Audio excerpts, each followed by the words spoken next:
Agora vamos falar de jejum. Eu gosto bastante desse assunto, mas ninguém é obrigado a fazer jejum para emagrecer, a não ser o jejum fisiológico mesmo da noite, tá? Mas pode ser uma ótima estratégia, às vezes, para tirar a gente de um platô ou para acelerar aí um processo de emagrecimento, além dos outros benefícios. Então, nós somos descendentes de pessoas que jejuavam, né? De pessoas que comiam alguns períodos e ficavam outros em jejum, e os nossos genes aprenderam a conservar, a guardar energia em forma de gordura. Mas o que acontece nos dias de hoje? A gente come o tempo inteiro e a gente está no modo armazenamento de energia o tempo inteiro, e isso acabou perturbando nossos hormônios. Então lá em 1977, 78, as pessoas comiam 3 vezes por dia, isso foi aumentando. De 2000 para cá a gente come 5, 6 vezes. Nos dias de hoje eu vejo gente comendo 6, 7 vezes por dia. Então realmente isso não está nada normal, isso está mudando a nossa conformidade hormonal e nos ajudando a estocar ainda mais gordura. Então, quais os benefícios do jejum, além da perda de peso e de baixar, né, a insulina, já que o estado de jejum é um estado que realmente esse hormônio da insulina baixa bastante. A gente mexe com outros hormônios, entre eles a grelina, por exemplo, que é o hormônio da fome. Então, quanto mais a gente ingere o tempo inteiro a alimentação, mais eu fico estimulando esse hormônio a subir e eu tenho mais fome. Então, o estado de jejum, aos poucos, vai modulando, baixando essa grelina. Também modula outros hormônios, como o GH, mas ele também me auxilia em processos de autofagia, porque o meu corpo ele é inteligente.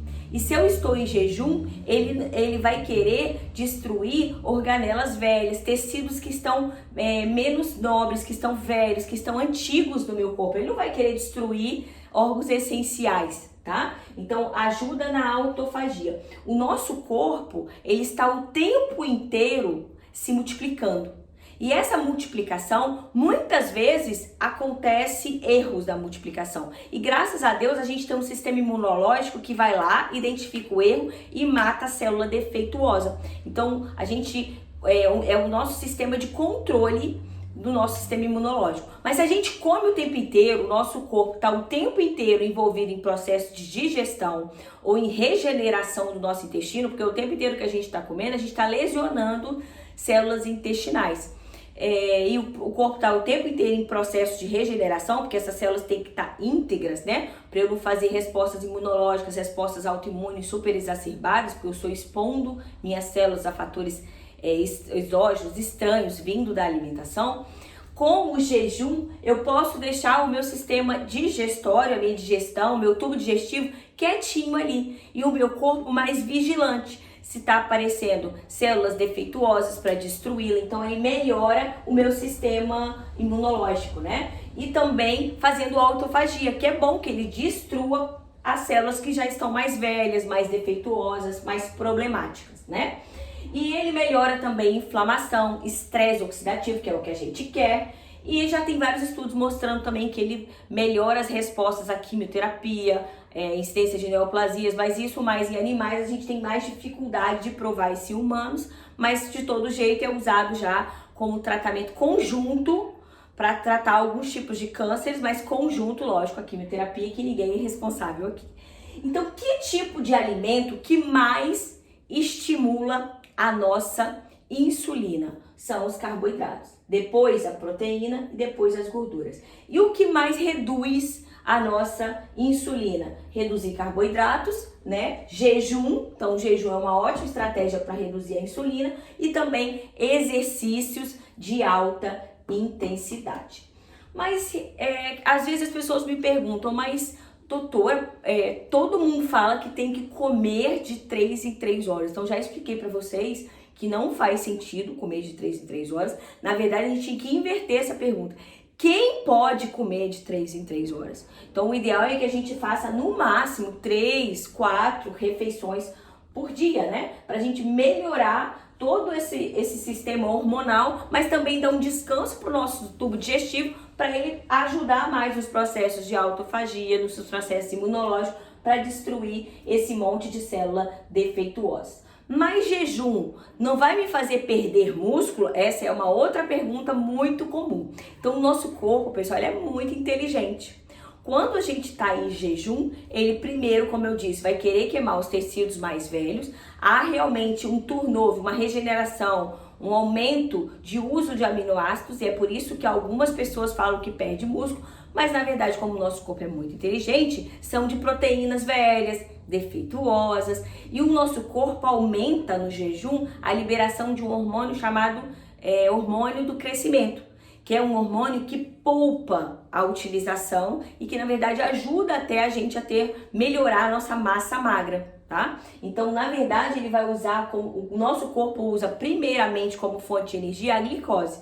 Se a gente está fazendo uma restrição de carboidratos e jejum, eu fortaleço, eu aumento a potência para que ele use como segunda escolha de combustível as nossas gorduras, porque a gente não quer queimar nossa gordura. Então, o jejum pode ser mais uma ferramenta ali para eu tirar glicose do meu sangue, baixar muito a insulina, e com a insulina baixa, o meu corpo tem facilidade de acessar meus estoques de gordura, que é o que eu quero queimar. Logicamente, se eu não estiver ingerindo muita gordura, porque o meu corpo sempre quer o mais fácil, e se eu estiver ingerindo a gordura, ele vai preferir a gordura que eu estou ingerindo, que se dá o trabalho de queimar a minha. Então, uma low carb vai me ajudar, a prática de jejum também pode ser interessante, mas eu tenho que ter cuidado para fazer uma low carb sem exagerar muito na quantidade de gorduras, e geralmente aí são receitinhas, queijos, nuts, né, as castanhas, que às vezes a gente dá uma exagerada e que pode atrapalhar. E como começar? Como que eu vou fazer o jejum?